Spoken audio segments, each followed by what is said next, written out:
Hi, Dana here with Taking the Lead Dog Training. And I wanted to make a quick video about what I take out when I'm on a walk with a dog. And because I get asked this question a lot in terms of safety, like loose dogs, right? What do I do if I see a loose dog or a dog approaches me? Well, you need to be prepared. Without being prepared, your options are quite limited. So you always take a bag of treats with you, and that is to reward your dog for good behavior, okay? And you can use those treats as a treat bomb. Essentially, you take a handful of treats and you throw it towards the dog, okay? The oncoming dog. This way they may get distracted and decide to look around for those treats on the ground instead of continuing to move forward. A little recommendation about this is throw it directly at the dog coming, aiming to sort of even bop them in the face. If they're targeted on you and your dog and fixated, you just tossing a treat randomly, they're probably gonna miss it.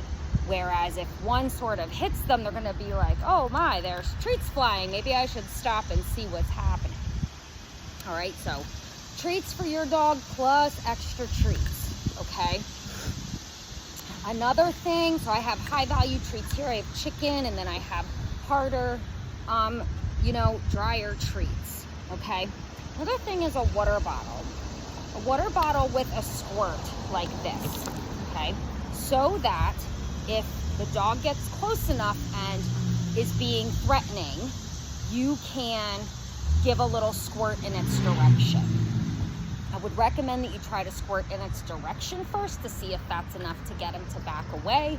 But if not, water in an emergency, won't hurt the dog. And many dogs don't find getting squirted with water very pleasant. And so again, this is not a training recommendation. This is I'm having a holy crap moment. This situation could get dangerous, and you need to try to get that situation to stop. Using that squirt bottle with water can help. It also does help, God forbid, a dog fight actually occurs. It can be a good, safe way to intervene to break the fight up is to put water on them without having to put your hands in. A lot of times that will work. All right, so the last thing that I carry, okay, if I had another bag, I might even carry a toy, just a small little rope toy or plush squeaky toy shoved in somewhere that I could whip out and throw at the dog. Maybe they'll go chase it instead of coming forward. But this bag doesn't have room for that. The last thing that I have is they make different products to actually deter dogs, like a spray. So this is called Halt.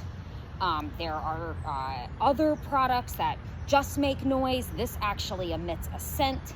And so there's products like that. Those are definitely more for, that more up close situation where things seem to be going south.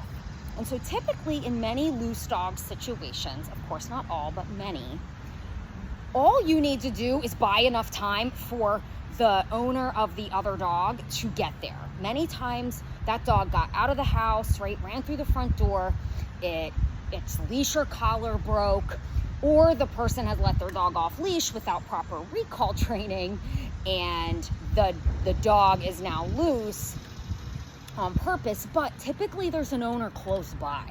And so basically all you need to try to do is typically buy yourself a few seconds to allow that owner to come and help and get their dog. And so hopefully some of these recommendations are helpful to you. It's better to be over prepared. You're not going to need this on 999 walks, but you'll need it on that 1000th walk. And if you're unprepared, you have very limited options. So be prepared. It's easy enough to have certain things just already in the bag, and then you're just adding in your high value treats, adding in your water, and boom, off you go for the walk. All right.